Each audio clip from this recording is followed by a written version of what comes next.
I began my hike at Goldstream Park. This park is located on Canada's west coast on southern Vancouver Island. It's a world that seems far removed from the urban adventures of British Columbia's capital city, which is just 16 kilometers southeast of here. Today I'm seeking inspiration from this magnificent example of the great outdoors. Located on traditional fishing grounds of the local First Nations, this 388-hectare park is a marvel of nature with two distinct vegetation zones. This area is home to 600-year-old Douglas fir and western red cedar that were alive when Europe was awakening from the Middle Ages. They are some of the largest and oldest living things in Canada. Their sheer size is truly breathtaking. The forest is also mixed with western yew, hemlock, red alder, big leaf maple, and black cottonwood.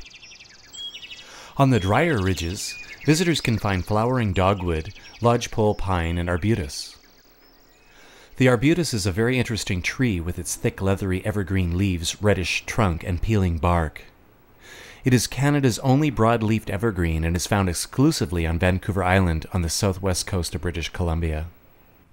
Today my plan is not to just seek inspiration from this magnificent example of the great outdoors, but also to climb to a rail trestle located at the top of the mountain opposite of Mount Finlayson. Mount Finlayson is one of the highest points on southern Vancouver Island. The distance from the base of the park to the rail trestle is approximately 3 kilometers over steep, rocky terrain. One of the first spectacular locations I experienced is Niagara Falls, which at 47.5 meters tall is almost as high as its famous namesake.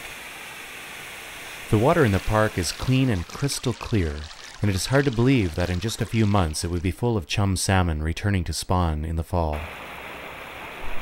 The spawning run draws thousands of salmon and human visitors every year. Riverside trails and observation platforms provide extraordinary opportunities to view this natural phenomenon, which also attracts seagulls and bald eagles. The birds swoop down and devour the bodies of the spawned-out salmon. However, this is the beginning of July, and there are no salmon spawning yet. The summer has just begun and life in the park is fresh and new. To my surprise, I discovered a family of baby raccoons. They seemed oblivious to me and allowed me to film them from only a meter away. I wondered where their mother was. I certainly didn't want to disturb them, so I let them be and I carried on my way.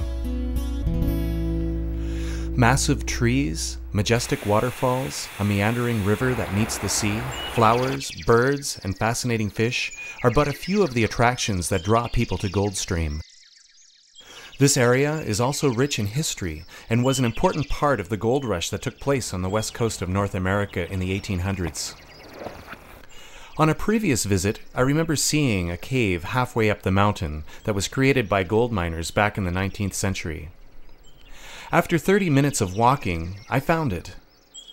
Reluctant to venture into the cave in the past, I knew this time I would be overcome with curiosity. The cave itself was quite deep, and I worried that there might be a cougar hiding inside. After making some noise to scare out any wildlife, I took my chances and proceeded into the mouth of the cave. Once inside, I turned on my flashlight to get a better look. I could see no evidence of gold, but I had a strange feeling that it might be a good time to leave. I navigated myself out of the cave and continued on my adventure up the mountain.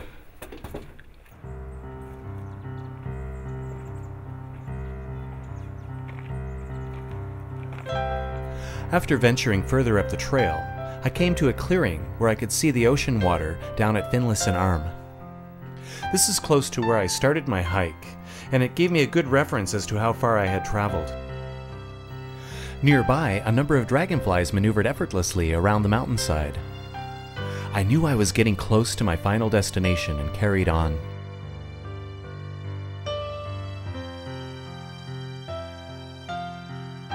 After a few turns in the trail, I finally could see the magnificent trestle spanning two sides of a deep canyon. I made my way up the steepest part of the hike to reach the rail line itself. The view from the bridge was amazing. It was built in 1958, and twice a day, a passenger train crossed the bridge carrying people up and down Vancouver Island. I walked out to the middle to get a better look, keeping in mind that the train could come at any time. There are 3 walk-offs on the trestle itself to protect you in case the train comes. Without them, I could only imagine how difficult it would be to try to outrun the train if you were on the middle of the bridge.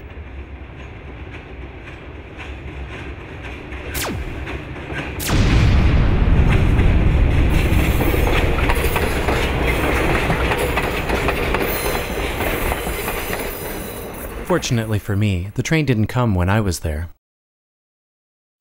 I found myself getting hungry and decided to find a comfortable location to relax and have a snack. Not far from the trestle, I found an old tree that must have fallen over during a windstorm. It made a great seat, and I had a long-deserved drink. While sitting, a group of woodpeckers surrounded me having their own snack and whatever lived under the tree bark. This gave me time to think about my next adventure and where on this incredible island I might go next.